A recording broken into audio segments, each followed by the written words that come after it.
biggest accomplishments of 2017 are the direct result of a proactive council and a hardworking, dedicated staff. The new fries moving in, of course, is very big.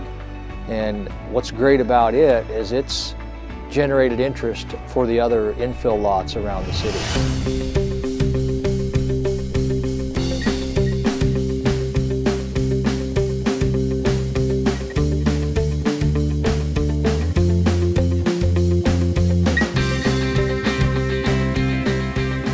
I think the biggest accomplishment we had this past year was the completion of Flatiron Park.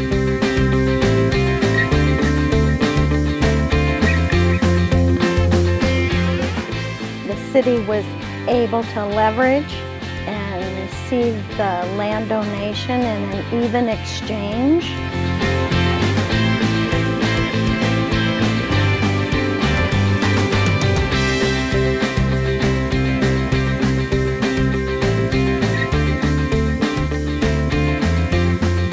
I personally am really proud of that project because it didn't take any tax dollar money.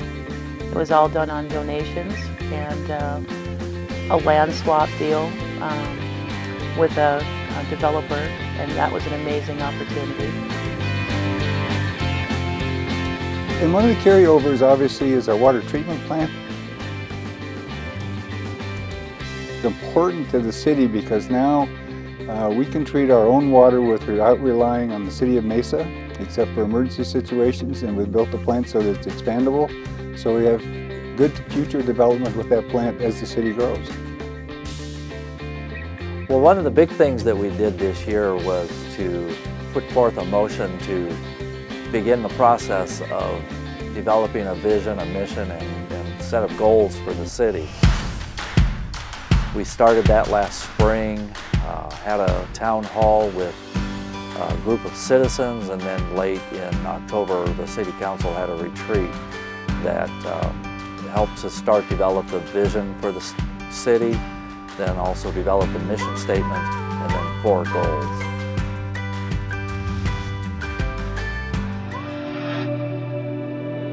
The biggest challenge has been to really just get to know the district, the individuals and the community, to understand what have been the challenges in the past several years. Our salaries are not quite competitive to our neighboring districts. We haven't had an opportunity to get new curricular materials and really look in depth at what our kids are doing and what we need to do differently for our kids to change some of our student achievement data. Economic development is always on the forefront. We had, we're continually battling with not battling, but we're continually competing with other cities. We need rooftops because businesses will follow rooftops. So that's always been a big challenge. The city of Apache Junction is nestled next to a beautiful asset in our mountain.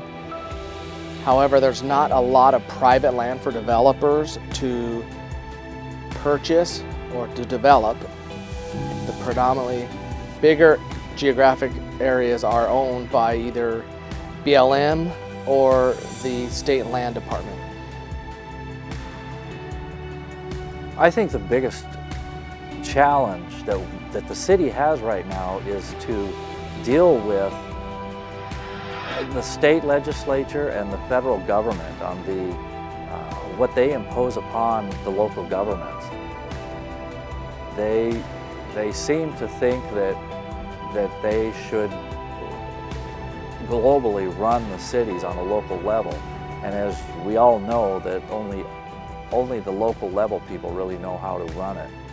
Over the past year, some of the challenges have been with the HERF funding. The HERF funding has been cut drastically and continues to be cut. And those funds not being restored, the city has to find creative ways to bring in business and increase our revenue. Some of the challenges we had in 2017 was Proposition 117 that was passed by the voters in 2012 and went into effect in 2015, significantly cut our revenue from property tax. So we've had to become very adaptive and innovative. And one of the things we've launched is our own ambulance transportation service, which has been running extremely well.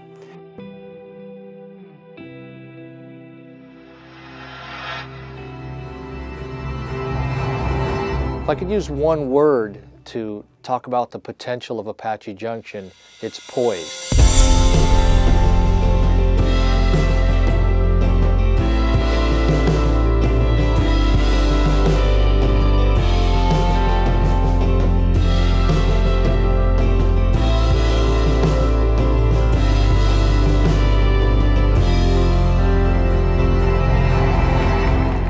I mean poised ready to strike and ready to happen.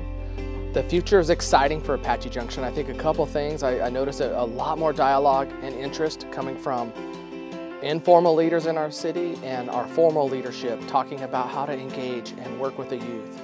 Our Youth Advisory Council is up and going. They are participating actively in different components of the decision making in our city. In broad terms, I envision an economically viable community,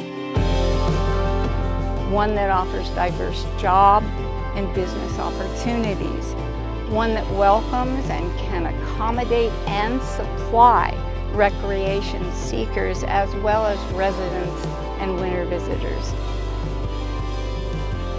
State land to the south is an area that right now is where our future growth is.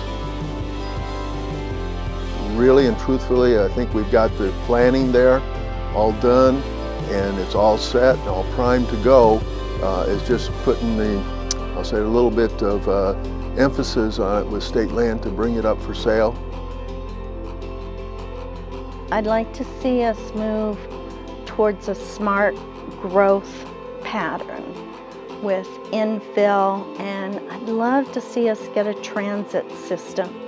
If we had even a small local transit system, then we qualify for even more funding. I would love for all of our 490 staff members, for all of our parents of our 3,600 kids, the city, the Gold Canyon, the entire community, that they come together and they say, children are our future. We're doing great things in our schools, but we're doing it not with everything that we need to be able to be really effective. And so I think if we rallied around our students and said, you know what, let's provide them the very best. A city that's designed in such a way that all roads lead into the city rather than through it and out of it. And lastly, when the state land opens, I envision a city that remembers its western roots and doesn't allow a sea of rooftops, but rather plenty of open space and trail and room to experience the incredible views that we have here in Apache Junction.